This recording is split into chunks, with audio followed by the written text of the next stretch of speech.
BRS ప్రతిష్టాత్మకంగా నిర్వహించ తలపెట్టిన రజతోత్సవ సభకు రోజులు సమీపిస్తున్నాయి.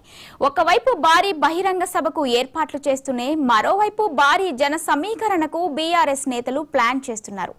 ఈ భారీ బహిరంగ సభకు స్వచ్ఛందంగా తరలి రావడానికి ప్రజలు సిద్ధంగా ఉన్నారంటున్నారు. మాజీ ఎమ్మెల్యే వినయ్ భాస్కర్ తో మా ప్రతినిధి Sudhakar face to face. BRS party ప్రతిష్టాత్మకంగా తీసుకున్న రజతోత్సవ సభకి రోజులు దగ్గర పడుతున్నాయి. దీంతో ఆ పార్టీకి సంబంధించిన నాయకులందరూ ప్రజలని కలుస్తున్నారు. బీఆర్ఎస్ రజతోత్సవ సభకు భారీ సంఖ్యలో తరలి రావాలని చెప్తున్నారు. ఎందుకు తరలి రావాలి, ఆవశ్యకత ఏంటిదని వివరిస్తున్నారు.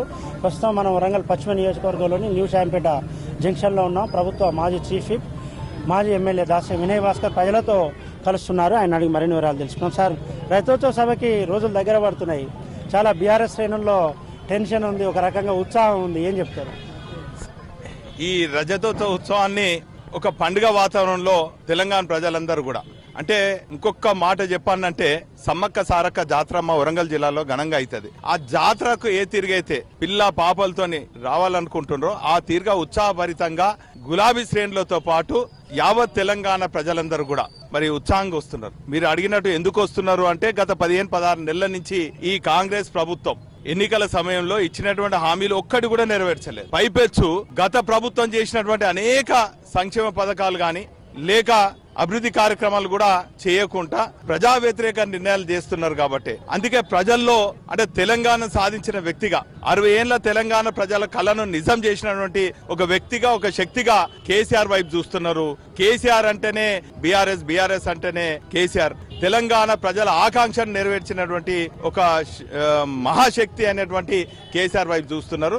అందుకే వారు ఇచ్చినటువంటి పిలుపు, అంటే 25 ఏళ్ల క్రితము ఈ గులాబీ జెండాను రూపుదిద్ది మరి టిఆర్ఎస్ త్యాగాల పునాది పైన స్థాపించిన టిఆర్ఎస్ పార్టీ 25 ఏళ్ల పాటు తెలంగాణను సాధించడమే కాకుండా సాధించినటువంటి తెలంగాణలో అంబేద్కర్ పూలే ఆశయాలకు అనుగుణంగా మరి అనేక సంక్షేమ పథకాలు అభివృద్ధి కార్యక్రమాలు చేసింది. కాబట్టి 25 ఏళ్ల పూర్తి చేసుకున్నటువంటి 25 ఏళ్లలో అడుగు పెడుతున్నటువంటి టిఆర్ఎస్ బీఆర్ఎస్ పార్టీ, అంటే ఒక యువకుడు 25 ఏళ్ల యువకుడు ఎంత ఉత్సాహంగా ఉంటాడో ఆ తీరుగున్నారు. గతంలో ఉద్యమ సమయంలో ఇదే ప్రాంతంలో ఇక్కడ నిలబడ్డటువంటి ఈ 31 డివిజన్ శాంపేట్ అనే ప్రాంతంలో ఉద్యమ సమయంలో మరి తెలంగాణ రాష్ట్ర సాధన కోసం కొంత అమరులు కూడా అయినారు. ఆ ఉద్యమ స్ఫూర్తితో తిరిగి 25 ఏళ్లలో మా మిత్రులందరూ కూడా గులాబీ సైనికుల్లాగా ఈ సభకు రావాలి అని చెప్పి మరి ముందు పోవటం జరుగుతుంది. ఈ షాంపేట్కు ఒక ప్రత్యేకత ఉన్నది.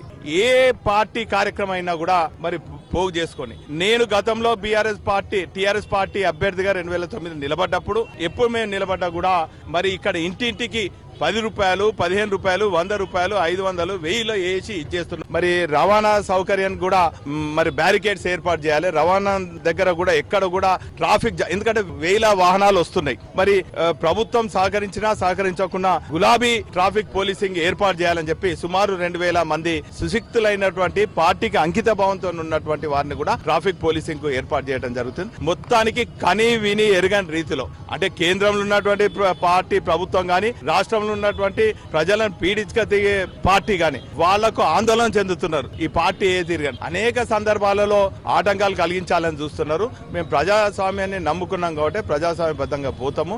న్యాయస్థానాన్ని కూడా ఆచరించడం జరిగింది. మొత్తంగా చూస్తున్నాం.